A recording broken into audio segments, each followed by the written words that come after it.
मार्क्सवादी कम्युनिस्ट पक्षाच्या वतीने किसान सभा व धरणे आंदोलन नाशिक येथे सुरू आहे। आदिवासी भागात वन विभागाच्या वतीने कसण्यासाठी दिल्या जाणाऱ्या जमिनीचा 7/12 मिळावा, जमिनी हक्काच्या अभावात वन विभागाच्या वतीने शेतकऱ्यांना केली जाणारी दमदाटी थांबावी, शेतजमीन स्वाभिमानाने कसता यावी याकरिता विविध मागण्यांसाठी हे आंदोलन सुरू आहे। जिल्हाधिकारी कार्यालयासमोर संपूर्ण रस्ता या आंदोलनकर्त्यांनी रोखला आहे। आपला घरोबा रस्त्यावरच केला आहे। आपल्या संपूर्ण मागण्या पूर्ण होईपर्यंत असेच आंदोलन सुरू राहील असे आंदोलक शेतकरी सांगत आहेत।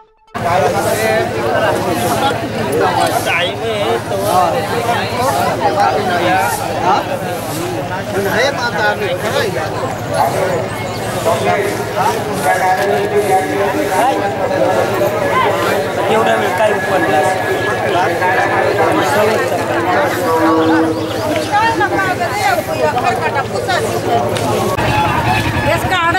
बेस पुढं पाठवा, चांगली नार झाली पाहिजे। हो नाही, चांगली नार झाली पाहिजे। आम्हाला जमीन कसायला आम्ही आता बोल नार का होत नाही। आम्ही कशासाठी येतो पाय पाय, मुंबईला पाय पाय, आता ते हर्सूलला होऊन नाशिकला पाय पाय। आम्ही तेच करत बसायचा का? कागदपत्र देऊन कटाळू। आता आम्हाला शेवटचा आम्हाला पाहिजे, ही जमीन आम्हाला पाहिजे, आमचं नाव पाहिजे, आमचे नार केली पाहिजे जमीन, आमचे नार जमीन झालीच पाहिजे, आम्हाला कुरूप दिलाच पाहिजे। कम्युनिस्ट मार्क्सवादी पक्षाच्या वतीने किसान सभा आणि किसान सभेचं चालू असलेलं हे आंदोलन, या ठिकाणी जे काही शेतकरी ठिय्या मांडून बसलेले आहेत, आपण त्यांच्या काय अडचणी आहेत, ते कशासाठी रस्त्यावर आलेले आहेत, या ठिकाणी आपण पाहिलेलं आहे की यांनी यांच्या चुली स्वयंपाक हे सर्व रस्त्यावर आणलेलं आहे। हे सर्व का घडतं आहे, शासन यांच्याकडे का लक्ष देत नाही, यांच्या नेमक्या काय अडचणी आहेत, आपण त्यांच्याकडून जाणून घेणार आहेत। बाबा, कुठून आलात आपण?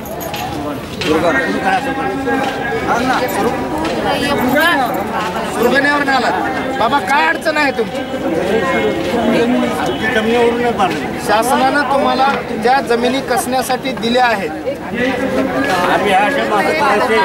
आम्हाला हे मिळालं पाहिजे, जमिनी करतात म्हणजे काय मिळालं पाहिजे, नेमकं काय म्हणणं आहे? फॉरेस्ट पाहिजे, फॉरेस्ट कडून नाही फॉरेस्ट आम्हाला मिळाला पाहिजे। शासनाकडून वन खात्याकडून यांना फॉरेस्टचे जे प्लॉट अलाउट केले जातात, ते प्लॉट यांच्या नावावरती व्हावेत अशी यांची मागणी आहे। या ठिकाणी आपण पाहू शकता की या ठिकाणी लाखोच्या संख्येने शेतकरी रस्त्यावर आलेले आहेत। या शेतकऱ्यांच्या मागण्याकडे शासन कधी लक्ष देणार आहे हे डोळे लावून त्याच्याकडे बसलेले आहेत। या ठिकाणी यांची दैनंदिन जी प्रक्रिया असते, दैनंदिन जी कामं असतात, ते सगळे यांनी रस्त्यावरती मांडलेले आहेत।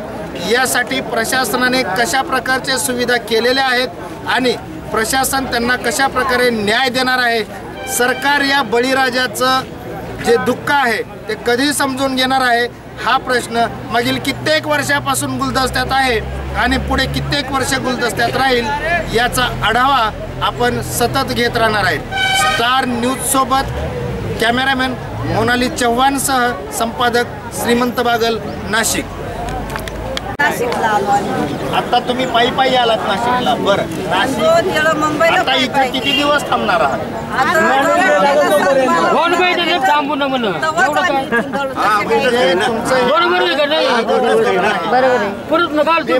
म्हणजे याला काही जोपर्यंत सरकार तुमच्या मागण्या मान्य करत नाही